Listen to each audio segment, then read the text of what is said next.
believe most solar companies, at least mine, we always show cost savings for as long as 10, 15 years. So you know how much you're going to save in the long run if you're using this solar. Welcome to theBLOcounsel, where we talk about everything personal development and business development. On this episode, we will dive into the Naijapreneurs segment, where we discuss with Nigerian entrepreneurs, their journey, struggles, and lessons learned on their path to success. What you were talking about the solar, I remember and I don't know if you've heard about it before, that there's technology now, because the whole idea of this is, people are scared that carbon emissions and all that. But we heard now that there's technology that can capture this carbon. Which carbon? Yeah, so the reason is because, like, for instance, I'll give you a little bit of background. The company where I work, we have this, we want to do something good. Okay. But we come from another angle. So there's this project that we've been, looking at. It's like a methanol project. And of course, methanol is an alternative fuel also. But, it's not, people can use it to like cook. You can use it for cars. You can use it, but it's not as clean as solar, obviously. But it's better than fossil fuel. But in that, in quotes, industry, it's part of oil and gas too. Yes, we've heard that there's technology that can capture carbon. Like in a factory, in a large factory, you're emitting carbon and then you're capturing it, and you can still make use of that carbon that you're capturing into whatever case may be.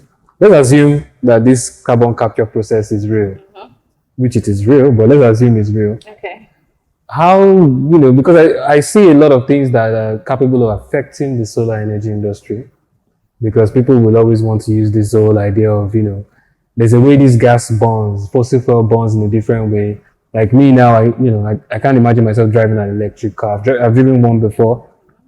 It's just not like, Yeah, but like, why are we encouraging or glorifying, struggle? Because if you look at it from this other perspective, you have these diesel generators, or you have these fuel generators that make so much noise. Sure. Very rarely do you have them that are silent. So you're just there in your house, you go and drag your gen, you have guests that you've invited to your house, maybe for brunch or something, and your gen is just making noise in the background. You have to increase your voice so that you can have a conversation over the sound of your gen. When you can just have solar, quiet, it's making no noise, it's just sat there pretty on your roof. Clean energy, you don't have to, and then you don't have to be worrying about, if I don't turn it off by so time, the gen might knock.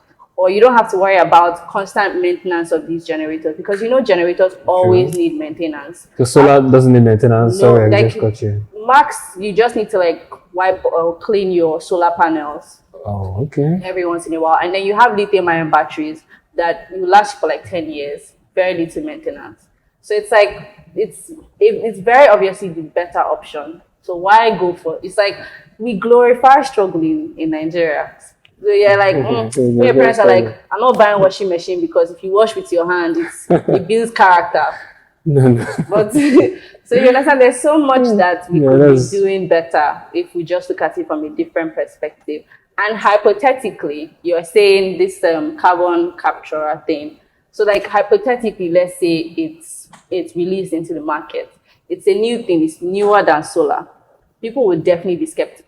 So just as a closing remark, while you tell the audience, some of your parting words and something nice, but I want you to kind of like shed some more light on, you being in 9 to 5, maybe you can shed some light on some of the things that,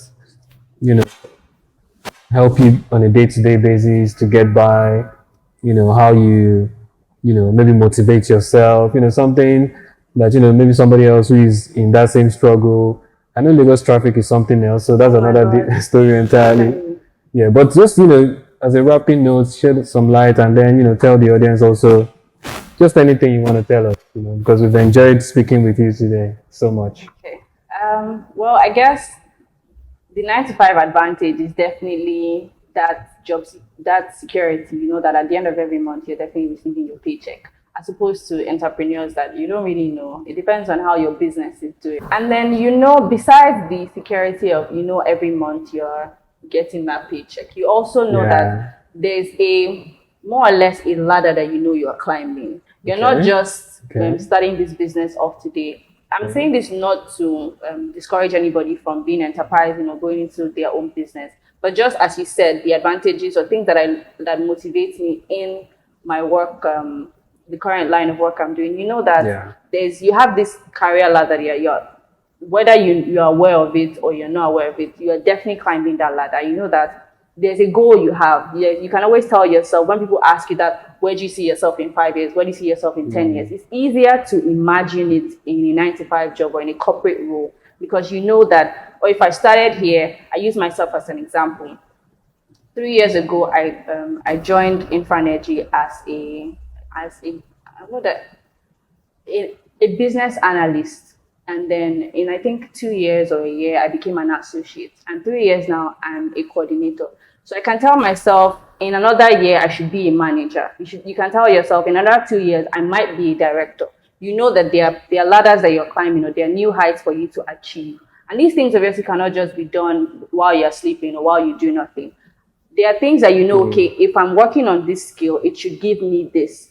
If I want to pursue more in the sales direction, there are skills I can try to learn and then would help me lean into that direction. You know, it's almost like there's already this established blueprint that helps because if you have a business, there are so many things that they don't tell you when you're going into a business. I had a business for a while. I had a fashion boutique. It gave me anxiety because so much was happening that was always out of my control. You're expecting something, but it doesn't work out. You expect sales at this particular way, but it doesn't work out, which isn't everybody's, I guess, worldview. But for me, it just gave me so much anxiety. I'd much rather prefer to, like I said, trainings, workshop, skill acquisition, knowing that if I'm doing this thing, if I'm working down this path, these are the results that I expect. This is where I see myself in 5 years. This is where I see myself in 10 years. You know that, okay, if you get a master's, you get an MBA, it should help you get a promotion. It's like there's already this established blueprint that helps. And then working in a community with people, because you're going to the office or you're working from home, but you have colleagues. You go to events, you meet people, like-minded people, you rub minds. And then one thing that's very important to me is mentorship. And mentorship is easier, I believe, is easier in the corporate world because you have people that are somewhere above you that have been through what you've been through that can always advise you and say, oh, hey, you can do this or learn this stuff. This skill is very important for your role. Or don't try your best not to let yourself veer into this thing. It's downhill from there, or it's your career wouldn't speed up the way you want it to. So mentorship is very important, especially if you're in the corporate world. Skill acquisition is very important. You need to be intentional about where you want to see yourself in a specific time duration. You're telling yourself, okay, like I mentioned, in another year I should be a manager. You wouldn't just sit down and say, yeah, they'll give me this thing if I'm here. You know that there are certain skills you need to acquire. You know, there are certain works or targets that you need to meet to get to that managerial role, that director role. Excuse me. So like I said, blueprints and that community of having people around you that are doing the same thing, that just help you. Because even in the midst of Lagos traffic, sometimes I go to the office. I'm excited to see my colleagues because maybe I work from the office twice a week. So I know Tuesday, Wednesdays, I'm seeing my colleagues. And then after you've worked with certain people for a while, you begin to share the same worldview. You share the same pains, the same wins, because you know, oh, they have seen that Lagos traffic. So you come to the office, people are bantering about Lagos traffic.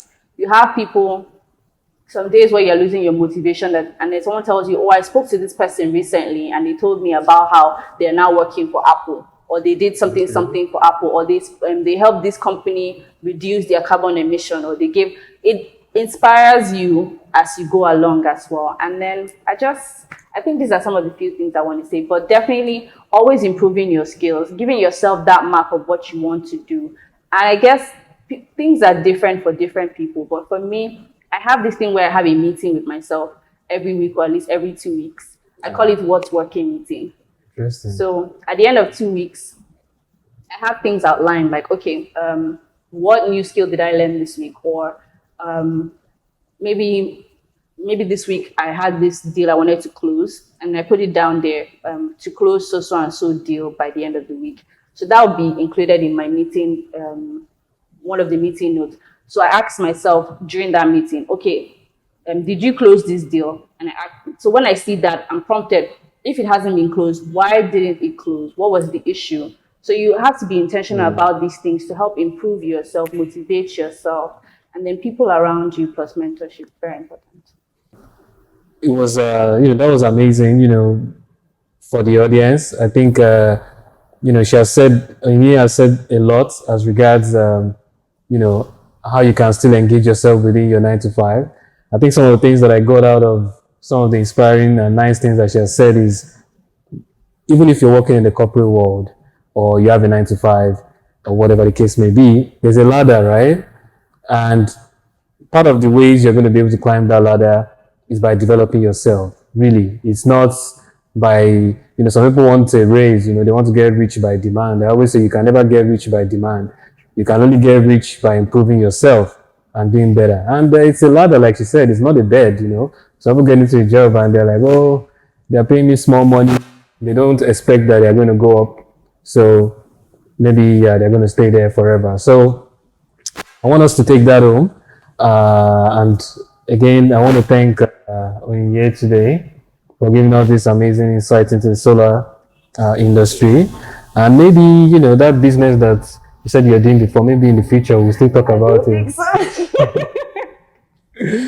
Yeah, maybe one day you just maybe be someone like, else would handle the anxiety and I'll just be there as the executive director. But the anxiety is what makes business fun. I want the anxiety. That's the fun, you not knowing what's going to happen, you not knowing how many customers you may have, you not knowing how you want to know. No. Life is beautiful when you don't know. So thanks so much, guys. It was nice having you guys watch us today, and we'll be getting back to you next time with another amazing video. Hopefully, maybe Miss Onyinye is going to come back again. Thanks so much, guys. Ciao. Thank you.